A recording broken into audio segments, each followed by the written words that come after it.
Brian Funk is in the kitchen with me this morning with Brett Favre Steakhouse, and we are creating some Cajun-inspired dishes. Fat Tuesday's coming up. We got to get ready. Yeah, we do. We're going to have a lot of fun. Okay, so we're making jambalaya.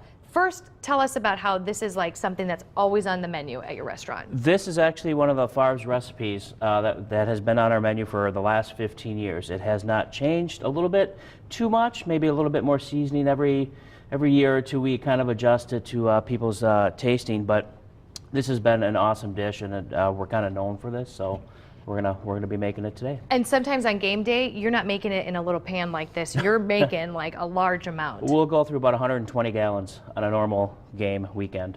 So if you want to make 120 gallons at home, you can, but we're going to show you a smaller version right now. Very scaled down, easy, rustic version. All right, what do we need for this jambalaya? All right, well, the first thing is there's not too many ingredients that goes in here, but don't get so freaked out about actually how much it is. It's very easy.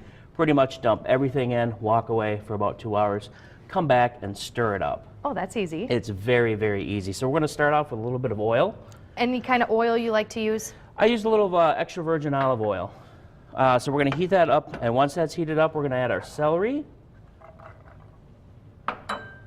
our onions, or excuse me, our tomatoes, our onions, our mixed peppers, red and green, and our chives. So we're going to go ahead and we're going to give that a stir, and once that is sauteed, we're going to saute it about 3/4 of the way, so they still have a little bit of a bite because they still are going to be cooking for quite a bit. So once that is going, we're going to start adding some of our seasoning. And that's one thing about Cajun food. I mean, it's all about, would you say, the seasoning, the spice, and what you're putting into it? It is. We do obviously a lot of Creole seasoning, a lot of blackening. What makes us apart is we add a little bit of sugar to give it a little bit of sweetness, not so much of the heat. But we're looking for more of the sweetness with our jambalaya. Okay, so what seasonings are we going to put in? So our first ingredients, sugar.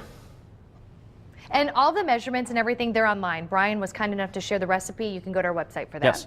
Yes. We have a little bit of blackening seasoning, a little bit of oregano, basil, salt, pepper, a little bit of chicken base, crushed garlic, thyme, and a little bit of heat for the cayenne.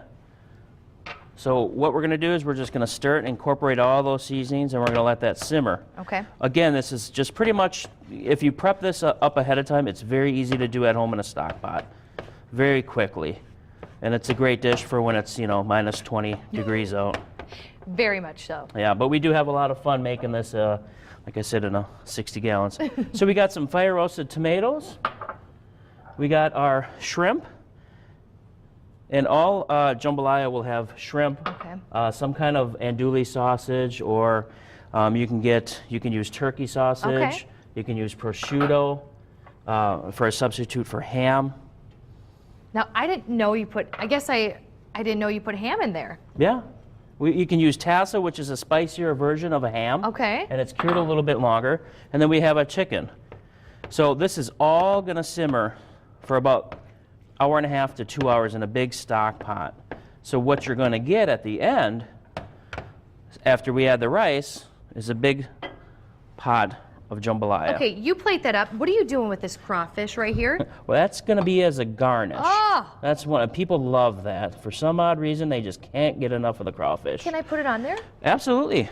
Look at that, some nice jambalaya for Fat Tuesday. You can go to our website for the recipe. Brian's going to be back in the 8 o'clock hour because we're going to be making a great dessert. You can find more about Brett Favre Steakhouse online as well. Brian, thanks for being with us. Thank you. Good Day, Wisconsin. I'll be right back.